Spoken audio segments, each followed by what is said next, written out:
Bonjour à toutes et tous. Je suis heureuse de délivrer cette 9e chronique sur l'intelligence collective et ses ressorts en entreprise.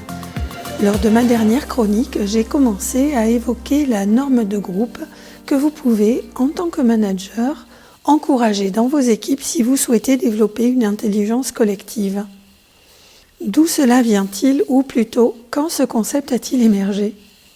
En 2012, après des années d'études sur les performances individuelles, Google démarre ce qui s'appellera le projet Aristote, qui a pour but de comprendre ce qui rend les équipes performantes.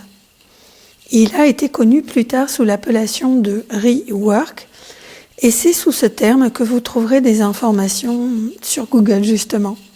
Les équipes de Google, composées de psychologues, statisticiens, sociologues et ingénieurs, ont analysé 50 années de littérature sur le sujet de la performance des équipes.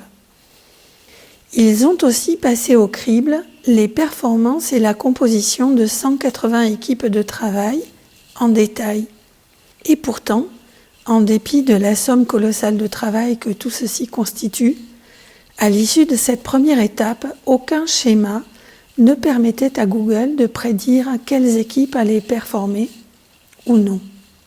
L'équipe du projet Aristote, qui a entre-temps étudié les concepts de psychologie sociale, repère celui de normes de groupe et s'aperçoit que ce facteur est déterminant en matière de performance d'équipe.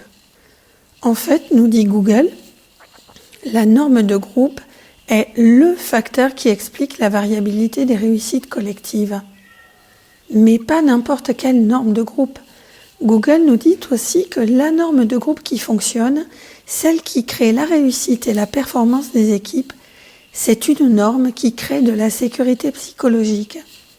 Une norme où personne ne monopolise la parole, où la sensibilité émotionnelle des participants leur permet de communiquer entre eux et de comprendre leurs perceptions respectives. Bon, cela ne vous rappelle rien ? Ben oui, c'est du boulet. Les équipes qui réussissent sont celles où la sensibilité émotionnelle est élevée et où aucun chef, boss, soi-disant leader n'impose son point de vue et sa parole. Une autre psychologue américaine, professeure de management à Harvard, Amy Edmondson, a développé un concept identique pour identifier les facteurs clés de succès dans les équipes apprenantes. Amy Edmondson nous dit que les équipes qui réussissent à progresser sont celles où la sécurité psychologique est élevée. Woolley, Edmondson et Google nous disent donc tous la même chose.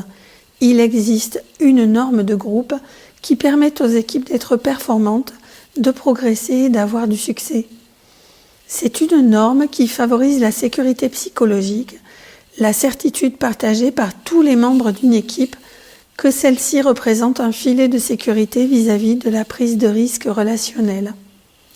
Comme le dit Amy Edmondson, cette notion décrit une ambiance d'équipe caractérisée par de la confiance et du respect mutuel qui permettent à chacun et chacune d'être lui-même.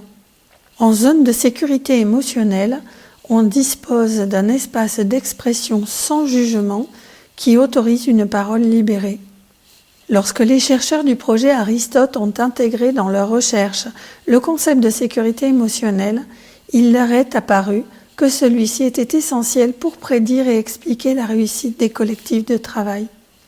Ce projet Aristote, devenu depuis Rework, a donc proposé aux chefs d'équipe une liste de 5 questions. Les équipes efficientes répondent oui à chacune de ces 5 questions. Devinez quelle est la première et la plus importante ? Oui, la question sur l'existence d'une sécurité émotionnelle dans l'équipe. Et vous ? Travaillez-vous dans une équipe où ce climat de sécurité émotionnelle est présent ? Je vous dis à très bientôt. Au revoir.